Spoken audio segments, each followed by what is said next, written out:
Pessoal, tudo bem? Vou vir aqui para falar um pouco de esportes americanos. Já faz um tempo que eu não faço um vídeo de esportes americanos, mas não vou falar do beisebol não, que começou nesta semana, né?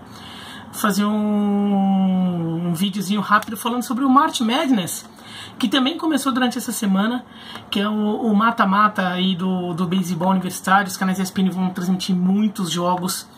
E pra quem não é muito do basquete, ou quem tá acompanhando mais NBA, no máximo NBB, e é pego aí por toda essa coisa. O que é o March Madness, né? Por que falam tanto do March Madness? Vou explicar um pouco assim, por que é tão legal o March Madness, o que tem de tão diferente nele. O March Madness é o apelido, né, que davam para a reta final do basquete universitário, e acabou virando o nome até do torneio, né? O nome do evento.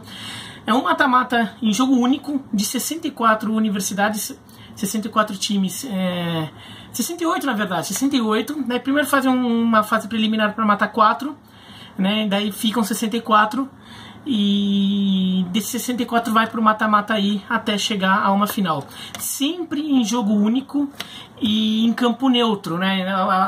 Os estádios são, as sedes de cada fase são definidas antes, então os jogos muitas vezes são em campo, quase sempre são em campo neutro, né? Muitas vezes tem estádios de futebol americano adaptados, estádios da NBA adaptados para ficar decorado aí para o basquete universitário. Mas por que o March Madness é tão falado, tão espetacular? É um dos eventos esportivos mais vistos dos Estados Unidos. Mais visto que assim, é que ele também é um torneio de um mês inteiro, tá? Então é um evento que não é um evento único, um dia só. Mas a audiência dele é um negócio absurdo. E é a grande mania dos americanos de fazer o bolão do March Madness. Como a gente aqui no Brasil tem a mania do bolão da Copa do Mundo, eles têm o bolão do March Madness todo ano. Que até o Barack Obama sempre preenchia, chamava a TV lá para preencher. Eles fazem bolão nas empresas, nos sites, aí quem ganha lá, eles fazem uma aposta, alguma coisa, sei lá, essas coisas. Mas o que tem de tão, qual que é o apelo disso? Bom, o basquete universitário, ele é um torneio bastante democrático, digamos. São mais de 300 times, mais de 300 universidades atuam na primeira divisão do basquete universitário. Então tem muito time. Então, e é óbvio que o torcedor não consegue acompanhar todas as equipes, né? O torcedor no máximo acompanha a equipe da sua universidade, e a sua universidade, às vezes a universidade que ele escolheu para torcer como se fosse um time mesmo, ele é da cidade, ele escolhe lá o time. Às vezes a universidade que ele estudou, né? Então ele estudou, ele se ficou envolvido por aquele ambiente universitário daquela universidade, e ele continua torcendo para os times daquela universidade aí pelo resto da vida. E eu vou fazer um vídeo um dia aí explicando melhor como que é o funcionamento do esporte universitário nos Estados Unidos. Aí eu faço isso um dia aí. Talvez não demore, mas assim,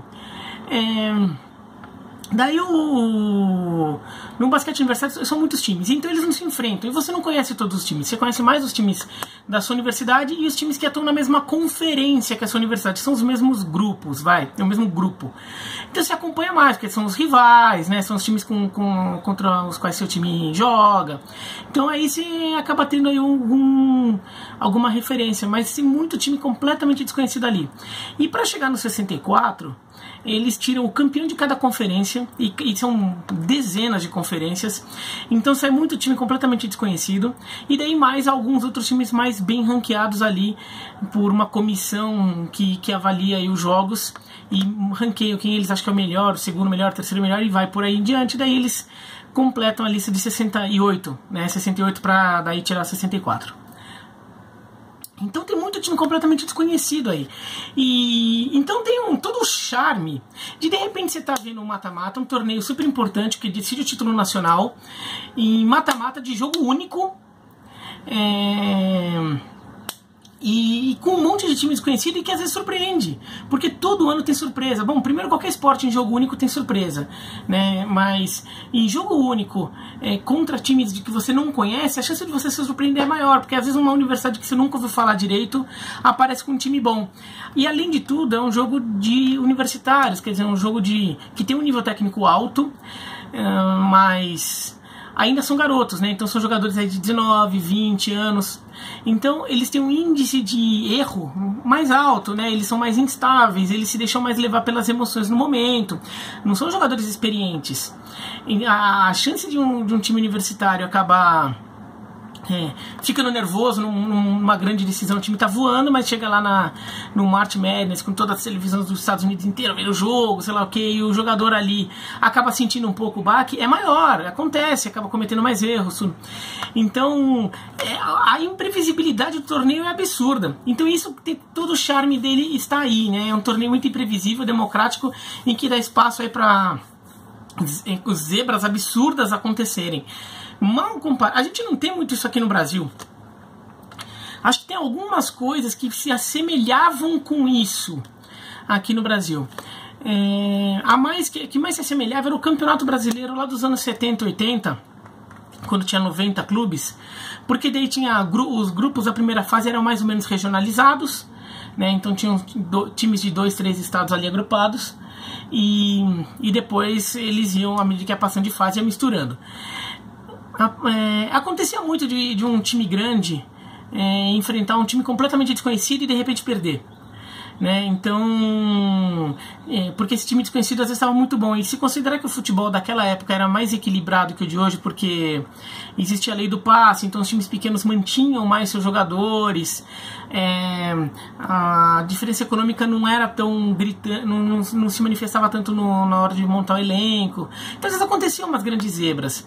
E, por exemplo, a maior goleada da história do Campeonato Brasileiro é uma vitória do Corinthians sobre o Tiradentes do Piauí por 10-1. Esse foi um jogo de fase de grupos. Foi 10-1 pro Corinthians. Esse foi o jogo do segundo turno daquele grupo. No primeiro turno, em Teresina, o Tiradentes ganhou o jogo. Se fosse um mata-mata de jogo único, era capaz do Tiradentes ter eliminado o Corinthians. É uma coisa que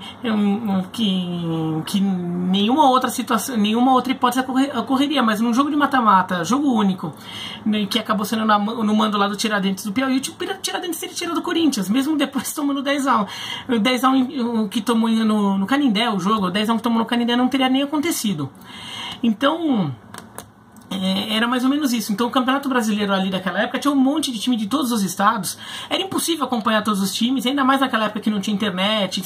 Você tinha que confiar muito nos gols do Fantástico para ver os gols da rodada. Então você conhecia poucos jogadores. Então aparecia alguns times assim do nada, que ninguém vai, que time é esse? E de repente o time era bom. O Operário de Campo Grande, do Mato Grosso do Sul, foi semifinalista do Brasileiro em 77, junto com o Londrina. O Londrina também foi semifinalista do Brasileiro em 77. Um time que já nem é tão, não é um time de mais projeção até, mas o Santa Cruz foi semifinalista do Campeonato Brasileiro nos anos 70, que é um cenário hoje mais difícil de imaginar pela questão econômica aí. E questão gerencial do Santa Cruz, né? O clube para conseguir se implodir e não atender a sua própria grandeza. Mas assim, acontecia mais, né, de equipes surpreendentes aparecerem. E teve, acho que o auge disso aí foi o Campeonato Brasileiro de 85, né, com o Bangu na final contra o Curitiba. E o Bangu tinha um time muito bom, tinha muito dinheiro na época, tinha um time muito bom. E o Brasil de Pelotas na semifinal, né, que foi eliminado pelo Bangu. O Bangu eliminou o Brasil de Pelotas na semifinal. O Brasil que já tinha eliminado o Flamengo na fase anterior. O Flamengo aí que ainda vinha com resquícios daquela geração tricampeã brasileira. Então, assim, o brasileiro daquela época acontecia isso, né? Muitas surpresas, tinha isso. Claro, tinha um lado ruim que assim, o nível técnico caía, o campeonato era uma bagunça, tudo. Não tô querendo ser nostálgico com aquele futebol daquela época, não.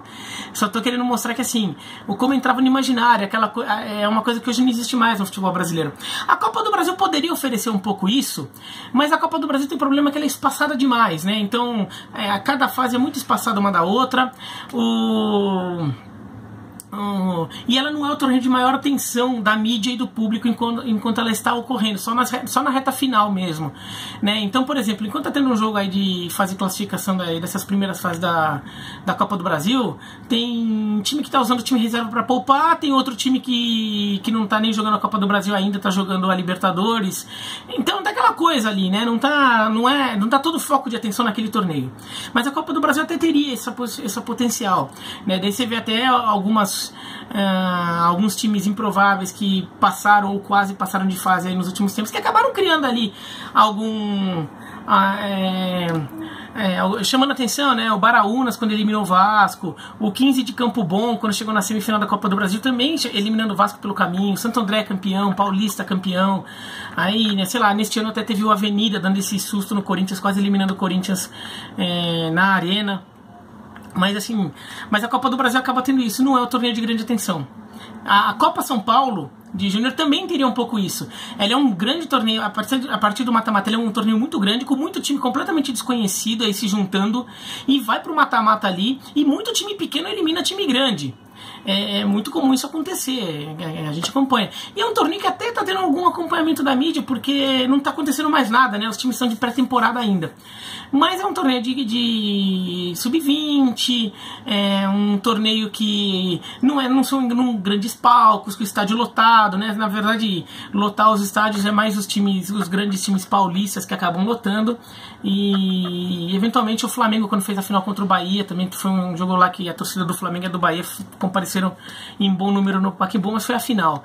Então, a Copa São Paulo poderia ter isso, mas não tem, né? Então, assim, é um tipo de torneio que, assim, que a gente ainda tem elementos dele espalhado por aí, mas a gente não tem um com esse pacote fechado como os americanos têm com o March Madness. Mas é por isso que tem um apelo tão grande. E por que ele tem esse nome de March Madness? Porque ele é em março, né? Apesar das finais são sempre em abril, a final mesmo é em abril, ele é em março, quase todo ele, e é uma loucura porque todo mundo fica louco, como tem muita universidade, quase toda americana, maneira de dizer, mas muita gente, de alguma forma, tem o time da sua universidade jogando lá, né? Então muita gente se vê representada e acaba seguindo o torneio porque tem a sua universidade disputando o torneio, e porque é uma loucura, porque os resultados são completamente bizarros, tem muita surpresa, e daí você fica acompanhando a história daquele time que ninguém conhecia, que de repente vai eliminando 2, 3 favoritos pelo caminho, vai chegando lá entre os 8, entre os 4 ali, então a imprensa começa a contar a história desses jogadores, a história da sua universidade. Então tem todo um sentido romântico até nisso tudo. Então, mas por isso que o March Madness é tão legal, é tão importante assim. Tem jogos tão malucos, né, com jogadores de muito talento, mas que ainda estão numa fase em que eles erram muito, eles falham muito pela inexperiência. Então os jogos ficam muito imprevisíveis. E a torcida americana de universidade, ela é muito mais ativa e presente do que a torcida americana de esporte profissional. Na universidade eles têm um clima muito mais parecido com o nosso futebol aqui da América Latina. Torcida mais barulhenta, que canta, participa mais do jogo, é menos aquela torcida mais blasé que a gente vê no esporte profissional americano. Então todo o clima também é diferente. É muito legal o March Madness. Para quem gosta de basquete, acho que vale a pena acompanhar e tentar entender um pouco o que é aquilo, beleza? Mas é isso, então, se gostou do vídeo aqui, se inscreva no canal, curta o vídeo, clica no sininho. Eu fiz vários vídeos de beisebol para ajudar o pessoal que vai acompanhar a temporada. Eu só não botei no ar ainda porque tá com problemas de edição, tá? Eu tentei editar, não ficou muito bom. Vou precisar de uma ajudinha aqui, já um amigo meu já vai dar uma ajuda aqui para finalizar tudo. Espero que até quinta-feira, quando começar a temporada regular, para valer, né, do beisebol, ele já esteja no ar. De qualquer forma, pus no ar hoje, no blog do ESPN League, um texto contando qual a importância de Ichiro Suzuki, o maior jogador japonês de beisebol de todos os tempos, que encerrou a carreira ontem, nesta quinta, num jogo que eu comentei, né, na ESPN, com a transmissão do Renan do Couto. Então, vou deixar o link aqui na descrição, mas também quem quiser vai lá no Google Blog ESPN League e entra lá. Aliás, vai no blog do ESPN League, viu? Tem vários, toda semana eu deixo um texto lá, tem a programação de TV de esportes americanos dos canais ESPN toda semana lá atualizada, então vale a pena dar uma olhada lá, tá? Mas é isso, então, um abraço e até mais.